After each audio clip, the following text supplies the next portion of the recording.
Assalamualaikum warahmatullahi wabarakatuh. Bertemu lagi di channel Fatur Edukasi.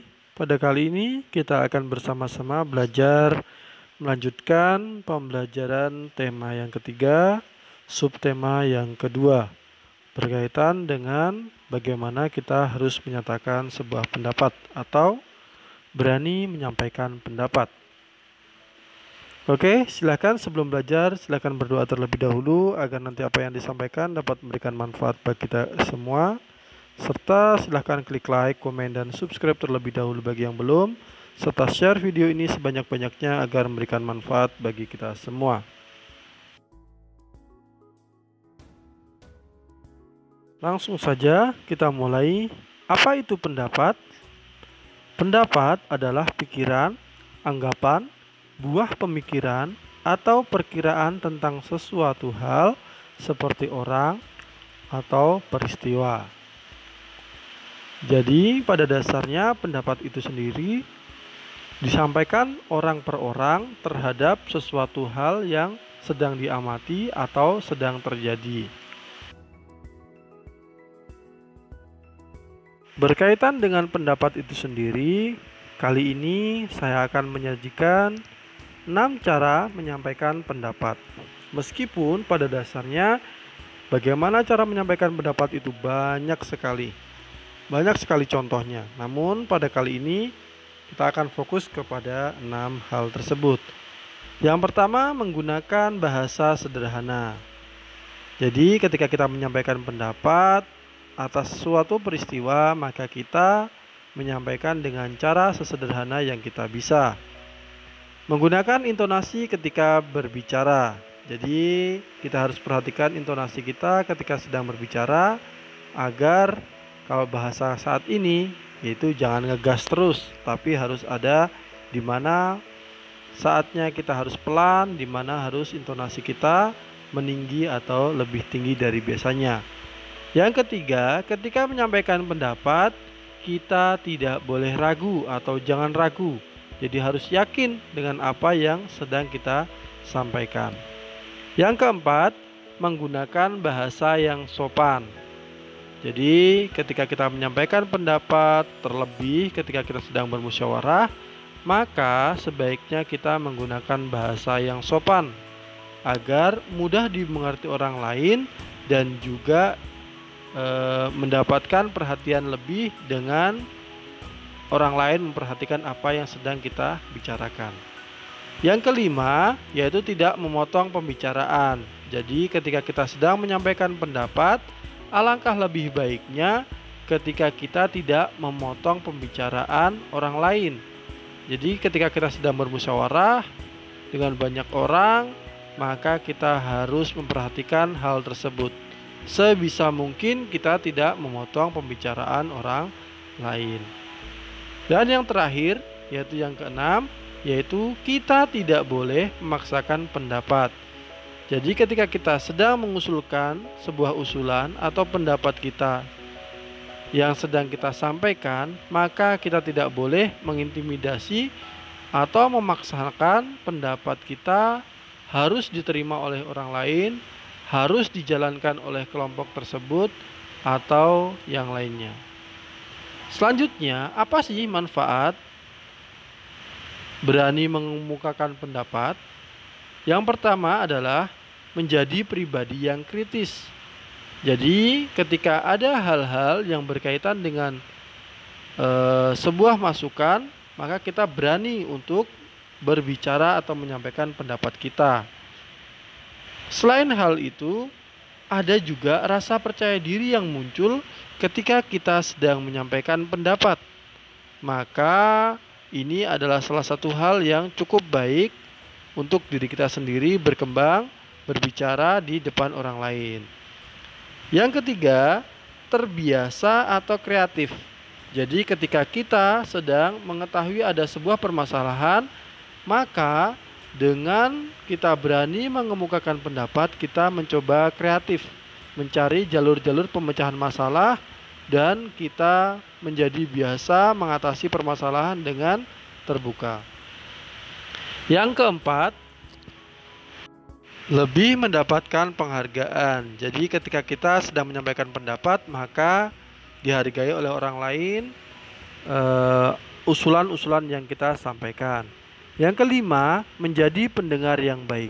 Ketika kita akan menyampaikan pendapat, maka kita akan mendengarkan apa yang sedang disampaikan, sehingga kita bisa menjadi pendengar yang baik dari apa yang disampaikan oleh temannya atau apa yang sedang dibahas dalam forum tersebut, sehingga ketika kita menyampaikan pendapat tidak melenceng dari apa yang sedang dibicarakan. Yang keenam, menjadi teman bicara yang baik. Biasanya ketika kita sudah berani mengemukakan pendapat, maka kita bisa membuka diri dengan apa yang disampaikan juga oleh temannya, sehingga tidak memaksakan kehendak atas apa yang disampaikan. Sebagai contoh di sini ada sebuah gambar pasar, tempat dengan beragam cara berkomunikasi, tempat dengan beragam orang dengan latar belakang yang berbeda, baik secara agama, adat istiadat, status sosial, usia, suku bangsa, dan pekerjaan. Benar bukan? Bisa jadi anak-anak juga ikut orang tuanya pergi ke pasar, atau bisa jadi anak-anak remaja juga pergi ke pasar. Jadi sebenarnya banyak sekali orang yang pergi ke pasar. Yang menjadi pertanyaan, menjadi bahan diskusi kali ini, mengapa mereka bisa saling bekerja sama? Beragam pendapat bukan? Mengapa mereka bisa saling bekerja sama? Nah, pada kali ini Bapak akan menyampaikan bagaimana pendapat menurut Bapak sendiri. Jadi ini berkaitan dengan apa yang sedang disajikan dalam gambar, yaitu tentang pasar, yang dimana di sana terletak sangat beragam dan sangat kompleks terkait dengan masalah sosial atau usia, suku bangsa, pekerjaan, dan mereka berjumpa dalam satu wadah, yaitu pasar. Mengapa mereka bisa bekerja sama? Karena manusia merupakan makhluk sosial yang saling membutuhkan antara satu dan yang lainnya. Di pasar, pembeli dan penjual saling membutuhkan. Pembeli mencari barang keperluan yang diinginkan, dan penjual memerlukan pembeli agar barang dagangannya laris atau habis. Itu pendapat Bapak. Mengapa mereka bisa saling bekerja sama? Menurut Bapak, karena manusia merupakan makhluk sosial yang saling membutuhkan antara satu dan yang lainnya. Itu merupakan sebuah gambaran dari pendapat berkaitan dengan apa yang ada yang disajikan dalam gambar tersebut. Apakah harus sama antara satu dengan yang lainnya? Tidak, karena pendapat bisa berbeda-beda terkait dengan apa yang sedang menjadi topik pembicaraannya.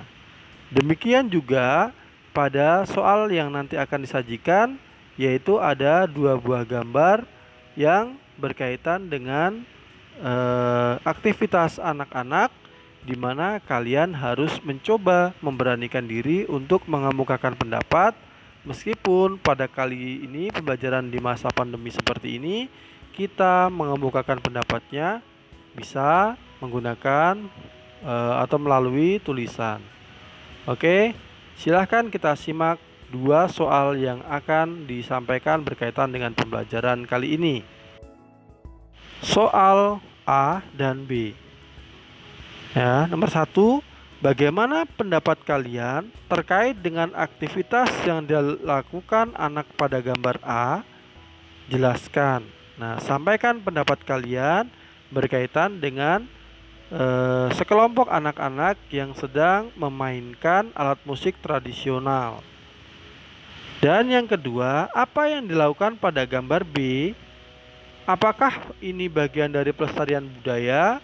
Jelaskan. Jadi silahkan sampaikan pendapat kalian berkaitan dengan aktivitas yang dilakukan oleh A ataupun B. Jadi masing-masing ada satu pendapat, jadi dari dua soal maka akan terkumpul dua pendapat.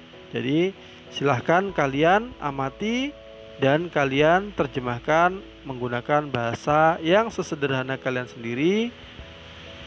Semoga ini dapat mewakili dari berkaitan dengan berani menyampaikan pendapat pada latihan kali ini. Nah, mungkin untuk kali ini Bapak cukupkan sekian. Semoga pembelajaran ini dapat memberikan manfaat bagi kita semua.